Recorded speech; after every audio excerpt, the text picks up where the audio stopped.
Baik teman-teman, selamat datang kembali.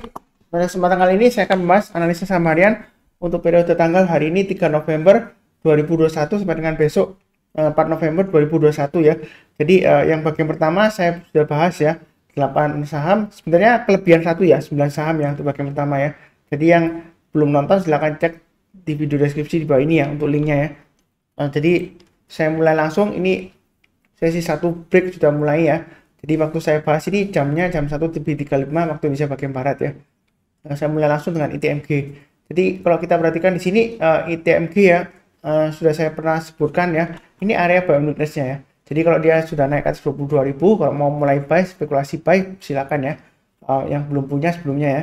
Jadi kalau dia naik lagi ke atas 22.500 ya di sini ya, saya sudah gambarkan. Berarti breakout dari high-nya hari ini ya. Kalau naik lagi ke atas 22.500 boleh tambah lagi ya, seperti itu ya. Belinya bertahap aja setiap lipatan 500 ya. Target terdekatnya di 24.000 dan 26.000 ya. Memang di sini kalau kita perhatikan ya, sebelumnya kan dia koreksi, kemudian rebound 3 hari ya. Dan dia kemudian turun lagi. Nah, ini kan dia berusaha rebound lagi. Mungkin ada yang berpendapat, "Wah, Pak Suntar, ini mungkin makin turun lagi." Soalnya kan dia sebelumnya kan naik 2-3 hari kemudian koreksi lagi ya. Koreksi berhari-hari. Ini naik 2-3 hari turun lagi ya. Ini kan sudah naik kurang lebih 2 hari 3 hari lah ya. Nah, apakah masih bisa turun lagi?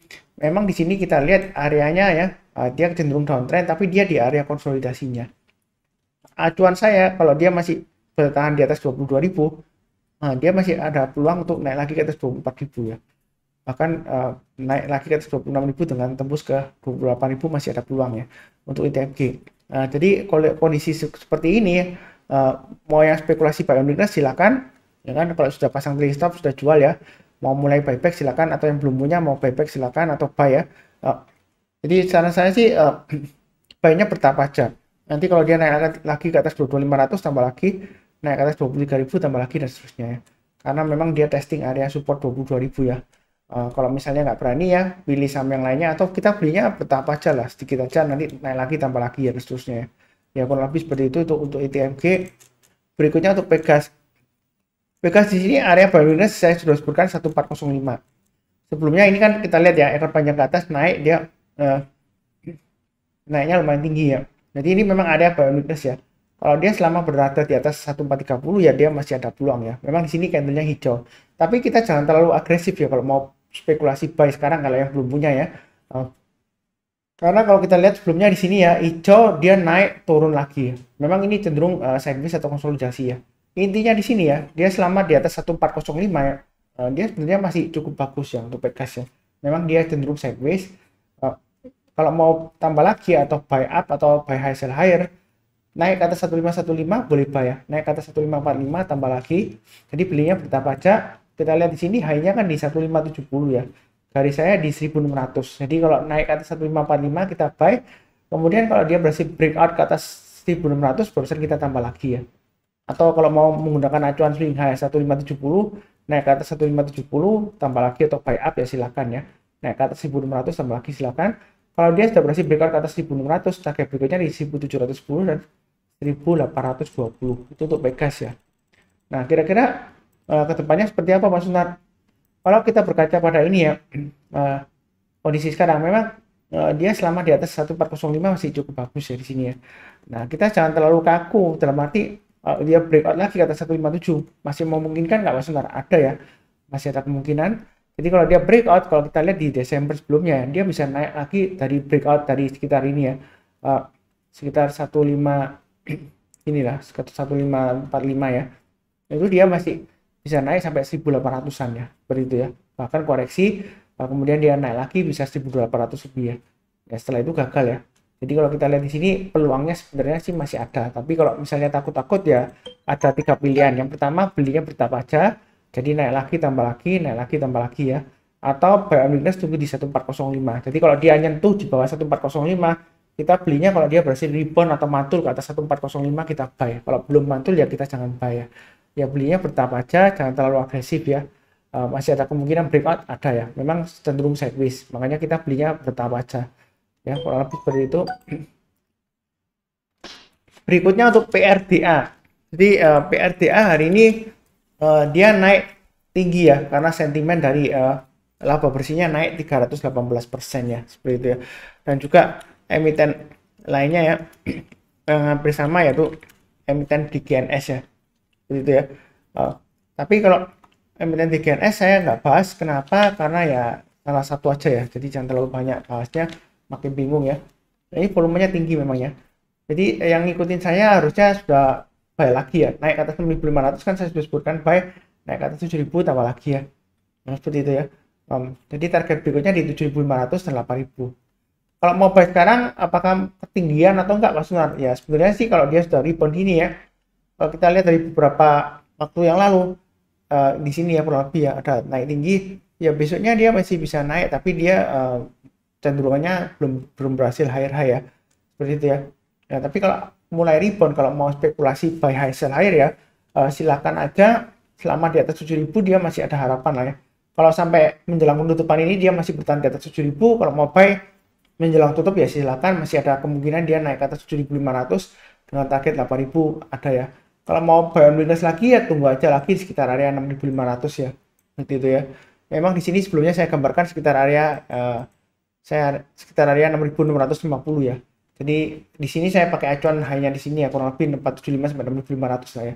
Jadi kalau dia koreksi lagi di bawah 6.500, kita belinya kalau dia berhasil rebound naik ke atas 6.500 buy ya, naik ke atas 7.000 tambah lagi dan seterusnya.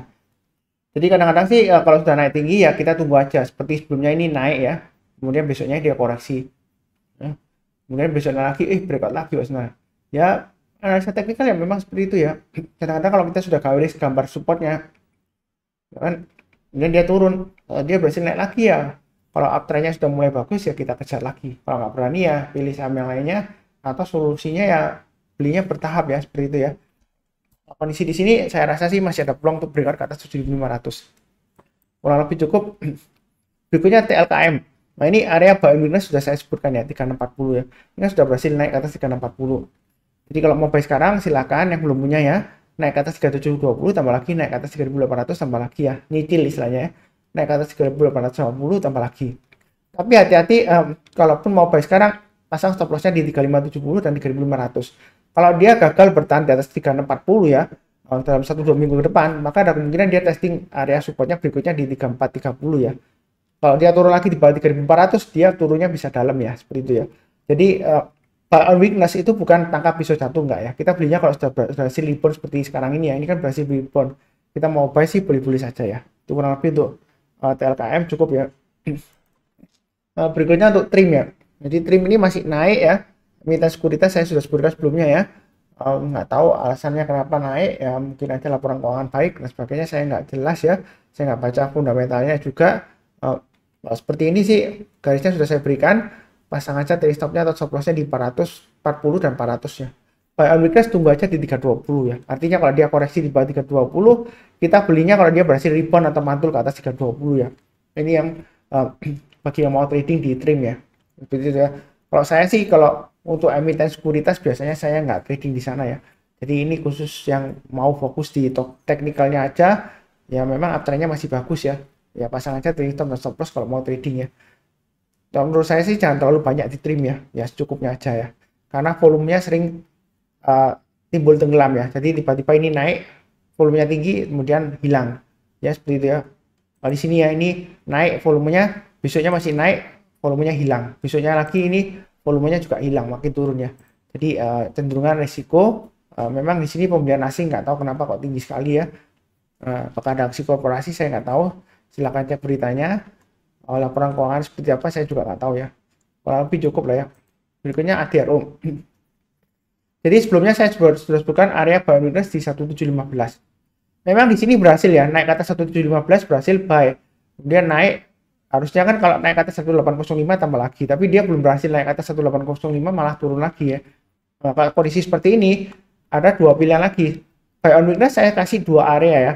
Satunya 1715, satunya lagi 1600. Itu maksimum ya. Jadi kalau dia ini kan 1600 dia sudah berhasil rebound ya. Ya kalau mau buy silakan ya. Seperti itu ya. Asalkan kalau dia turun lagi di bawah 1600 lebih baik jual dulu semuanya.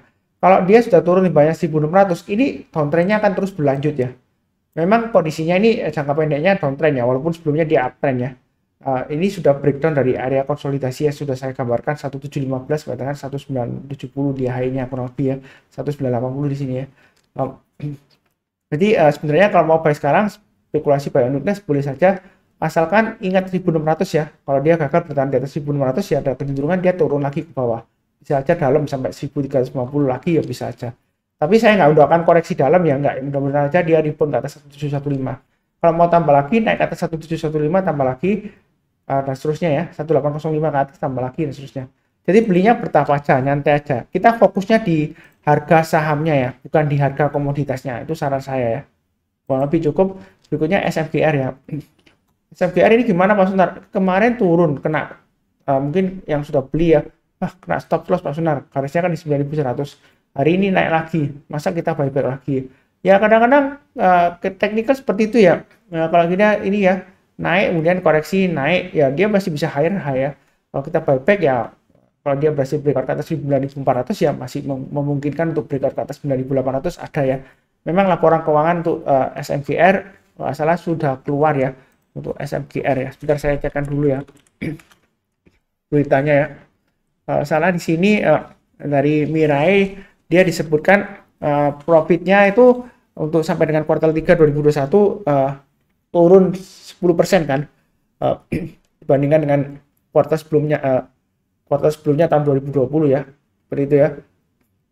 Jadi kalau kita lihat di sini net profitnya untuk di kuartal 3 aja ya, dia tuh berkurangnya atau turun sekitar 36,1% ya seperti itu untuk quarter on quarter ya. Kalau tadi kan year on year, jadi dari awal sampai dengan September ya, itu year on year.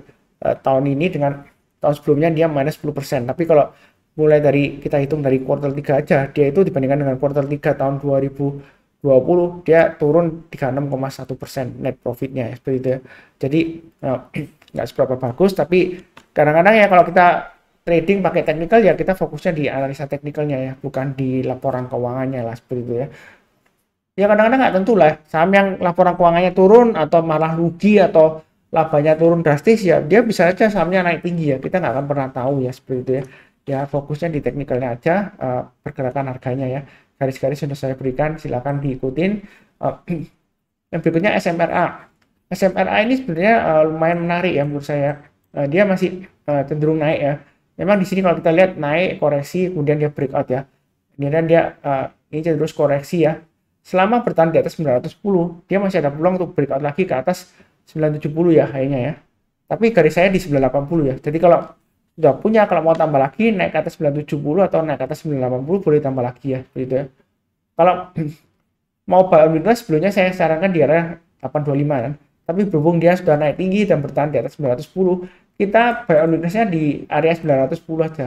Jadi kalau misalnya dia koreksi di bawah 910 ya kan, turun ya atau koreksi lah istilahnya ya, kita belinya kalau dia berhasil rebound atau mantul ke atas 910 kita buy, naik ke atas 945 tambah lagi, naik ke atas 980 tambah lagi dan seterusnya ya.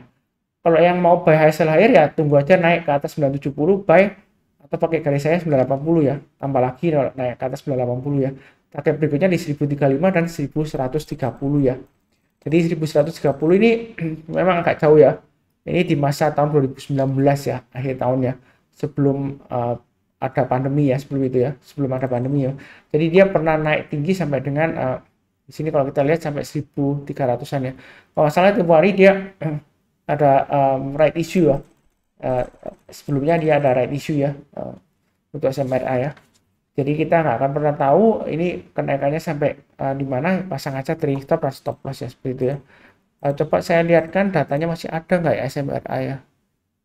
Oh masih ada ya. Jadi dia itu right issue-nya sebelumnya tanggal 3 Juni 2021 ya. Harga teoritisnya di sekitar 925 ya.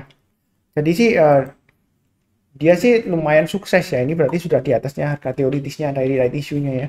Jadi selama di atas 990 menurut saya sih masih ada peluang untuk breakout ke atas 1000 ke atas ya, bisa aja ya seperti itu ya. Ya yang sebelumnya nebus right issue-nya ya. Ya dan dia dapatnya harga teoritis ya 925 ya. Oh dia masih mau profit banyak, paling nggak naik ke atas 1035 mungkin masih bisa ya seperti itu ya. Jadi belinya menurut saya sih kalau mau buy sekarang yang nggak punya sahamnya ya silakan, tapi bertahap aja ya seperti itu ya, sambil pasang trailing stop dan stop loss. Saya belum cek laporan keuangannya untuk SMRA ya. Kurang lebih cukup ya. sudah banyak ya sahamnya ya. Jadi sebelumnya saya bahas 9 saham, mestinya 8 saham, tapi kelebihan satu ya. Jadi yang ini saya bahas, ini berapa saham ya? Sebentar saya hitung. Tadi mulai dari ITMG ya, 1, 2, 3, 4, 5, 6, 7, 8 ya. Sudah 8 saham ya, sudah cukup ya. Jangan lupa lihat juga bagian pertama ya. Kurang lebih cukup. Seperti biasanya, doa saya, salam sehat selalu, damai dan sejahtera selalu ya. Amin. Terima kasih banyak.